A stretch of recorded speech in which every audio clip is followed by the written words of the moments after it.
part one of a Full and Bloom interview with guitarist Chris Holmes. Be sure to visit fullandbloom.com. Everybody's favorite member of W.A.S.P, including myself, Chris Holmes. So you always brought the cool factor into W.A.S.P. It was like no matter what phase W.A.S.P went through, it was always Chris Holmes is the shit. Well, probably it could be the way that I play. I don't know. My younger years, I used to really love entertaining on stage. I'm 62 now. It's a little harder, but I don't know. Everybody's different. And you're in Cannes, right? Yeah. How's it going there? Well, besides the lockdown, which has been going on for about a year and 2 months now, it's been locked down. I don't really go out of the house that much. Don't go down the street. My wife won't let me even go to the store. She doesn't want me catching COVID.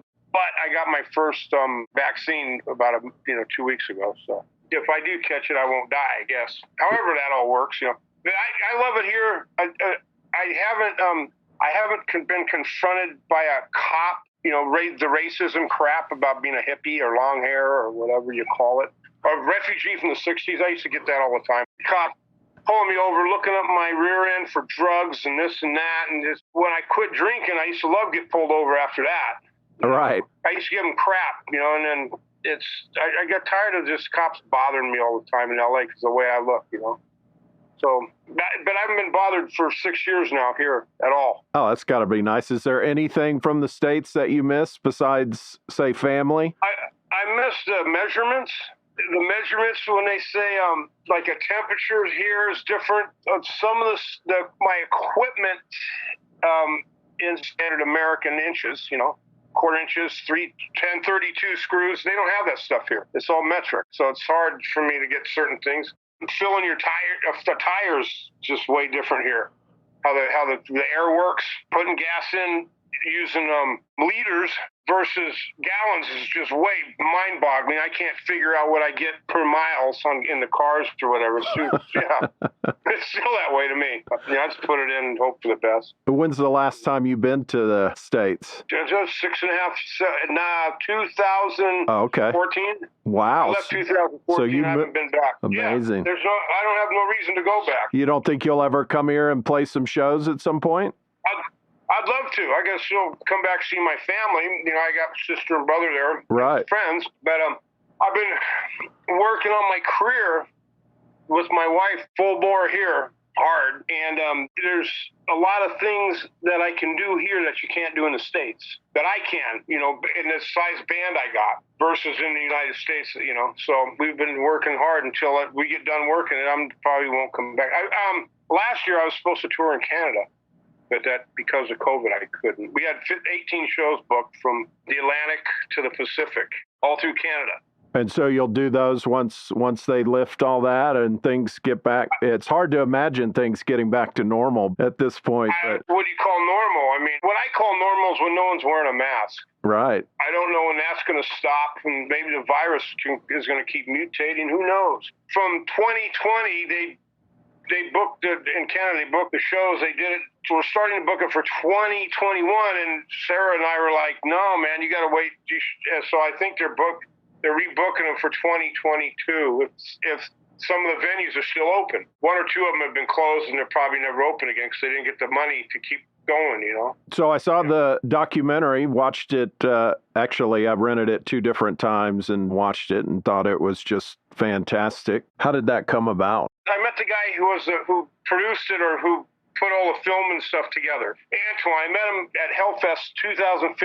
He filmed the first show I ever played that I ever fronted or sang my songs. And then him and Sarah, about a year later, decided to start kind of doing a documentary. I was a little bit against it, but then I was like, screw it, because I'm getting old. We're all getting old. Might as well put something together. And it shows me leaving the States, coming over here and starting my band, the things that I go through, traveling. It just shows a different aspect than me sitting in a swimming pool pouring alcohol in my face with my mom looking at me. That's what everybody thinks the way I live, a lot of people. The documentary just gives them another side of who I am, the person, the way I think, the way I am. It just shows what I've been going through the last 6 years here. Kind of. I don't even think you answer that in the documentary. Was that real vodka you were pouring on your face? Yeah. Okay. Yeah, if you look at the footage, it burns my eyes. I have seen other interviews where Penelope, she's told somebody it wasn't, and it blows my mind. You know, why would I pour pool water down my throat? Yuck, that'd make you barf. It has chlorine in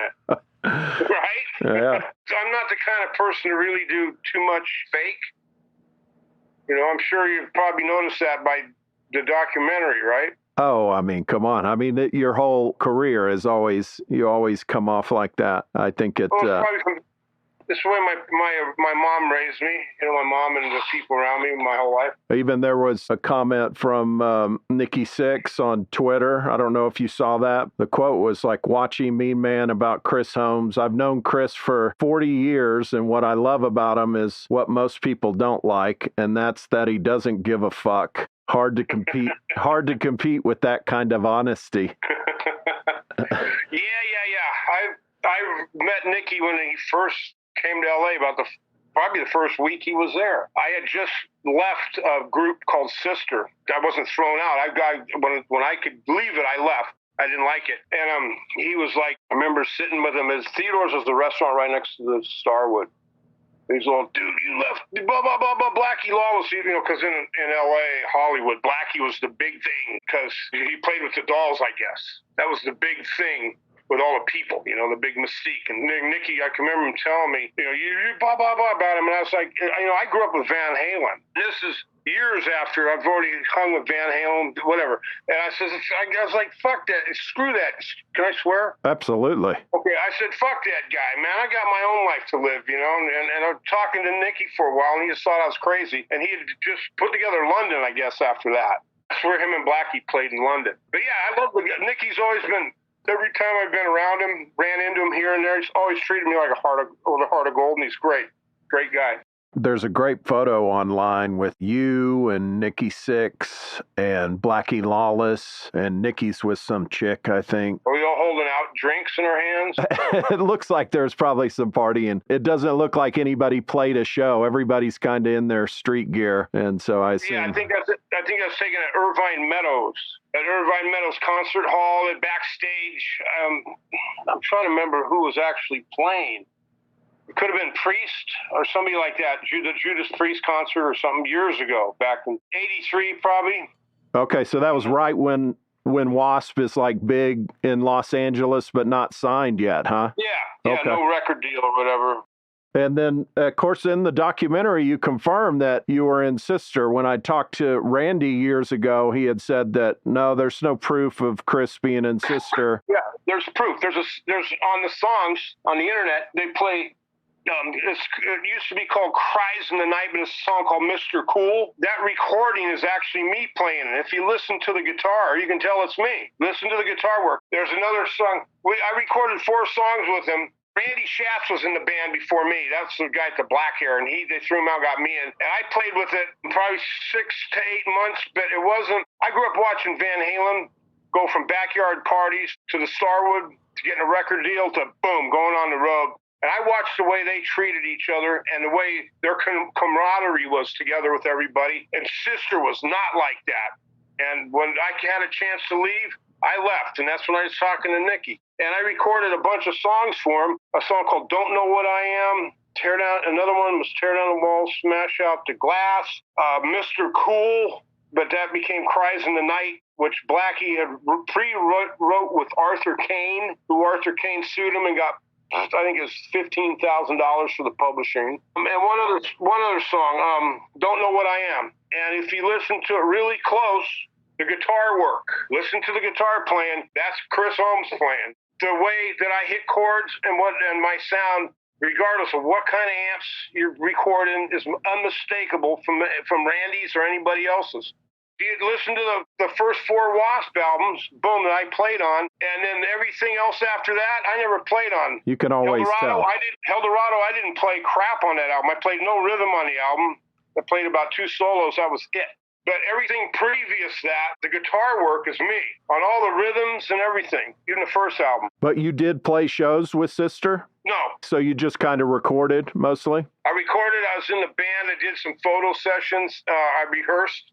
And then when I could leave, I didn't enjoy. Put it this way, I didn't enjoy doing it. That's why I left. Now, I've heard the stories that you grew up near the Van Halen brothers, around Eddie and Alex Van Halen. Were you guys neighbors? No, I grew up in La Cañada, a town called La Cañada. Right down the middle of La Cañada and Altadena, there's a river. It goes through the mountains, and that runs right down past the Rose Bowl and into the LA River. On the other side's Altadena and Pasadena. And that's where Van Halen grew up. That's where Dave grew up from Pasadena. I was in La Cañada. They're right next to each other. Then when I got out of high school, I rented a house right down, it's probably about 2 miles from Ed's house. It's in Mentor, a street called Mentor in Pasadena. But when I was in La Cañada, that's where I going to high school. That's where I met Ed. They even played at my high school. There's a picture of him in my high school yearbook playing there. Unbelievable. Yeah, and he was a killer guitar player back then, man. Playing backyard parties. You know, didn't even have a whammy bar on his guitar. You know, I call them wiggle sticks, whammy bar. Some people call them a goon bar, because goons use them, but I don't know. I've never had to. I couldn't keep them in tune. That's why I don't use them. But some people can. But this is way before he even had that. And he had a touch that was just that you couldn't mimic. You know, on guitar, he was phenomenal then. You know, and he's a cool guy. I met him at a party. This is when he had Mammoth playing, when Ed was singing. Was he really? I didn't know that. He was singing these Sabbath songs. Ed would sing them, yeah. And that's like before Roth was even involved? Oh, yeah. It was like 72. Wow. Oh, yes. Unbelievable. Yeah. And so when you say that, like the band, when you saw how Van Halen came up in the camaraderie in that band, so they even got along with Roth once he's in there? Everybody got along at that time in that band? Yeah. Okay. Yeah. Yeah, in the early days, they just thought Dave was a little wacko, but they didn't care. They wanted a singer. Plus, they could rehearse at Dave's dad's house. They had a basement. Oh, okay. He had the PA system, I always heard. That was always the... Yeah, the right. basement. Right. You know what I mean, money. But Ed, they grew up in the just regular, not just middle-class neighborhood of Pasadena. And Dave's dad was a doctor, so he lived in the mansion area. Have you ever seen the Rose Parade on New Year's? Yeah, sure. You know that street that the floats start off? They're all parked on, and then before the parade, they all park on that street? That's where Dave's dad lived right down the street from that. Oh, wow. That's the big rich area. I have a bunch of friends that live there. It's called Orange Grove. Orange Grove in California. Did you get along with Dave at that time? Yeah, Dave was cool, man. I got along with everybody. Of course, yeah. I also want to make sure that we plug your solo records. You got Nothing to Lose, Shitting Bricks, and then you got the EP that you released in 2018, Under the Influence, and then that's to become an album? Yeah.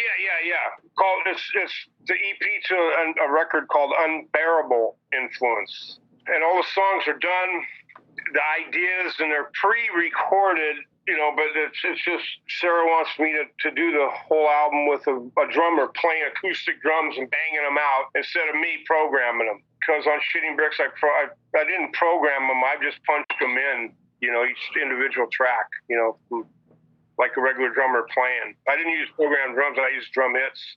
I used the drum hits from the first album. I just imported them. Anyway, so to finish Unbearable Influence, I got 6 more songs I got to finish. And since the COVID and nobody can do anything, I used to, in my band, most of my band members lived here in Cannes, and my band is going to be ran the way I run it.